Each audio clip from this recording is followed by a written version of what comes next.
More of them are being killed every year in the United States of America than the death camp of Auschwitz killed in its entire 5-year history, every year after year after year. Oh, it's snowing outside. And on top of that, we've just recently elected a Catholic president, and he is Catholic, he's baptized, he is a member of the family. We've just elected a Catholic president who is diametrically opposed to all of the basic moral principles that are proclaimed by the Roman Catholic Church. Not only abortion and the sanctity of human life, but the sanctity of marriage and this gender silliness. How in the world did that happen? A Catholic. I'll tell you, if he wasn't Catholic, I probably wouldn't be so upset. He's a member of my family.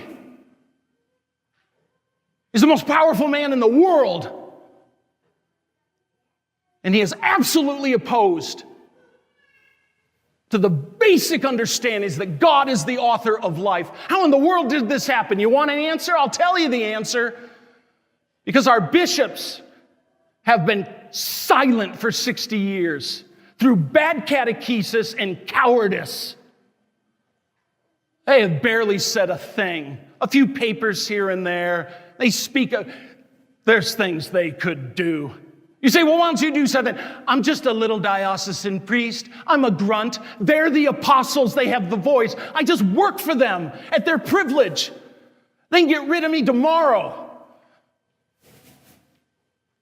How have they allowed this to happen? What is it that they really believe? How poorly have they educated you? Good Lord. Can you imagine if in 2012, Mitt Romney, who was running for president, Mitt Romney, who was a Mormon, a member of the LDS Church, when he was running against President Barack Obama, if he were a cigar-smoking, whiskey-drinking, coffee-drinking Mormon, can you imagine if he had won the presidency? The Mormon Church would have gone apoplectic. This is not a representation of us. They just would have said, oh, no, don't look at him. He does not represent what we believe. Probably would have excommunicated him. But what do our bishops do?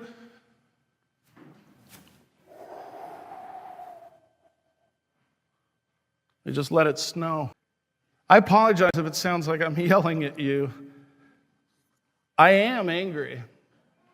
It's a righteous anger, the same righteous anger that Jesus had when he drove the money changers out of the temple. He didn't hate those people, but he was outraged with a sense of righteous anger. Righteous anger means I'm incensed at what you are doing to someone else, and I am called to protect. Woe to me if I don't preach the gospel. I have to stand up for this. Jesus had to stand up for his Father's dignity. So he wanted a clean house. And I have this righteous anger.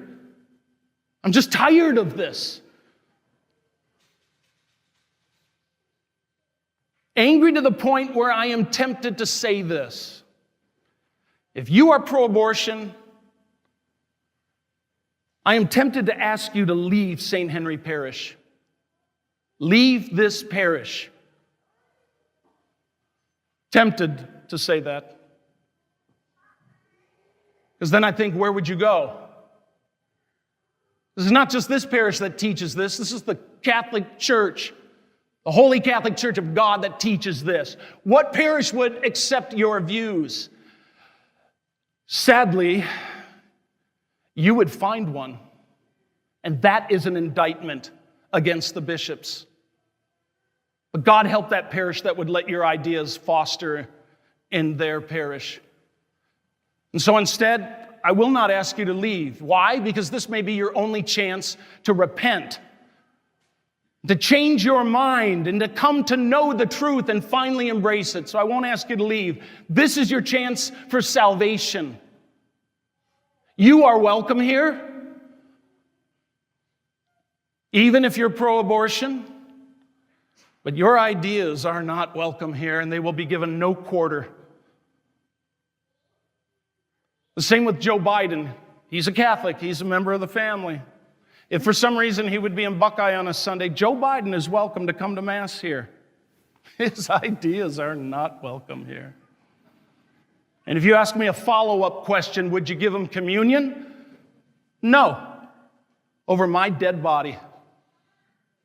Not until he repents. He's a public figure. He needs to publicly repent. And we need to pray for his conversion. He is a member of the family.